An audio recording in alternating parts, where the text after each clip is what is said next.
1,25,00,000 ಜನ ಅವರು ಕಾಯ್ತಾ ಇದ್ದಾರೆ. ಬರ್ತೈತೆ ಯಾವ ಲಕ್ಷ್ಮಿ ಅದು ಗೃಹಲಕ್ಷ್ಮಿ ಬರ್ತೈತೆ, ಗೃಹಲಕ್ಷ್ಮಿ ಬರ್ತೈತೆ, ನಮ್ಮ ಮನೆಗೆ ಗೃಹಲಕ್ಷ್ಮಿ ಬರ್ತೈತೆ ಅಂತ ಕಾಯ್ತಾ ಇದ್ರು. ಬಂದಿಲ್ಲ, ಮಾರ್ಚಲ್ಲಿ ಬಂದಿಲ್ಲ. ಮತ್ತೆ ನಮ್ಮ ಸದಸ್ಯರು ಏನು ಕೇಳಿದ್ರು ಮೇಡಮ್ ಅವ್ರನ್ನ, ಮೇಡಮ್ ಅವರೇ ನೀವು ತಪ್ಪು ಹೇಳ್ತಾ ಇದ್ದೀರಾ, ಕೊಟ್ಟಿಲ್ಲ ಅಂತಂದ್ರು. ನಾನು ಅದನ್ನು ಓದ್ತೀನಿ ತಾಳೆ ಅದನ್ನು, ಯಾಕಂದ್ರೆ ಸದನಕ್ಕೆ ಗೌರವ ಇದೆ. ಸ್ವಲ್ಪ ಅರ್ಥ ಮಾಡ್ಕೊಳ್ಳಿ ಅಂದ್ರೆ ಅರ್ಥ ಆಗಲ್ಲ ಅಂತ ಸದಸ್ಯರಿಗೆ. ಇಷ್ಟು ಹೇಳಿದ್ಮೇಲೆ ನಮ್ಮ ಸದಸ್ಯರು ಆಗಸ್ಟ್ವರೆಗೆ ಕ್ಲಿಯರ್ ಮಾಡಿದ್ದೇವೆ ಎಂದು ತಮಗೆ ಹೇಳ ಬಯಸುತ್ತೇವೆ. ಇಷ್ಟಾದ ಮೇಲೂ ತಾವು ರೂಲಿಂಗ್ ಕೊಟ್ಟ ಮೇಲೂ, ರೂಲಿಂಗ್ಗೆ ನಮ್ಮ ಪ್ರಕಾರ ತಾವು ಆ ಸ್ಥಾನದಲ್ಲಿ ರೂಲಿಂಗ್ ಕೊಟ್ಟಿದ್ರ. ಇಷ್ಟಾದ ಮೇಲೂ ಕೂಡ ಸರ್ಕಾರ ಇದುವರೆಗೂ 3 ದಿನ ಆಯಿತು. ನಾವು ಫಸ್ಟ್ ಡೇ ಕೇಳಿದ್ರಿ ನಿಮ್ಮನ್ನ, ನಾಳೆ ಅಂತ ಹೇಳಿದ್ರಿ.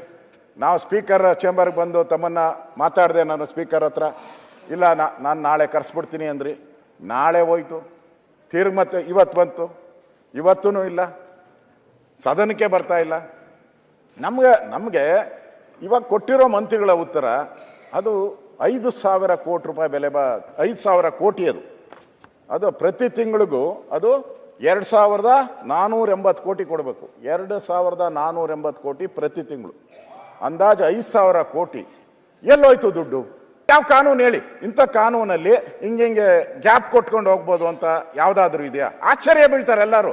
ನನಗೆ ರೂಲಿಂಗ್ ಪಾರ್ಟಿ ಸದಸ್ಯರು ಬಹಳ ಜನ ಸ್ನೇಹಿತರಿದ್ದಾರೆ. ಅವರು ಹೇಳಿದ್ರು, ಅಣ್ಣ ಅದು ಹೆಂಗಣ್ಣ ಅಂತ ನನ್ನೇ ಕೇಳ್ತಾರೆ. ನನ್ಗೆ ಅರ್ಥ ಆಗಿಲ್ಲ ಅಂತ ನಾನು ಹೇಳಿದೆ.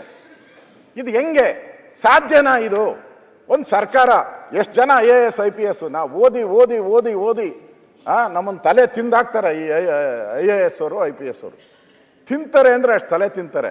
ಇದ್ರಾಗ ತಲೆ ತಿನ್ನಕ್ಕೆ ಮಂತ್ರಿನ ತಲೆ ತಿನ್ನಕ್ಕಾಗಿಲ್ಲ ಅವ್ರ ಕೈಲಿ, ಹೇಳ್ಬೇಕಲ್ಲ. ಇಲ್ಲ ಮಂತ್ರಿ ನೆನ್ನೆ ತಾವು ನನ್ನ ಹತ್ರ ಬಂದಾಗ ನಾನು ಮಾತಾಡಿದೆ ನಿಮ್ಮ ಹತ್ರ. ಮಂತ್ರಿ ಏನು ಹೇಳ್ಬೇಕಾಯ್ತು? ಇಲ್ಲ ನಾನು ಮಹೇಶ್ ತೆಂಗಿನಕಾಯಿ ಅವರೇ, ನನಗೇನಾದರೂ ಆ ಥರ ನೀವು ಹೇಳ್ತಾ ಇದ್ದೀರ ಫೆಬ್ರವರಿ ಕೊಟ್ಟಿಲ್ಲ ಅಂತ. ಮತ್ತೊಂದ್ಸರಿ ನಾನು ಚೆಕ್ ಮಾಡಿಬಿಟ್ಟು ನಿಮಗೆ ಉತ್ತರ ಹೇಳ್ತೀನಿ ಅಂದರೆ ಮುಗ್ದೋಗಿತ್ತು. ಯಾರಾಗ್ತಾರೆ MLA ಅಭ್ಯರ್ಥಿ 2028 ಶೀಘ್ರದಲ್ಲೇ. ಪ್ರತಿದಿನ ಒಂದೊಂದು ಕ್ಷೇತ್ರದ ಟಿಕೆಟ್ ಆಕಾಂಕ್ಷಿಗಳ ಸಂಪೂರ್ಣ ಮಾಹಿತಿ ಪೊಲಿಟಿಕಲ್ ಜರ್ನಲಿಸ್ಟ್ KM ಶಿವಕುಮಾರ್ ಅವರಿಂದ.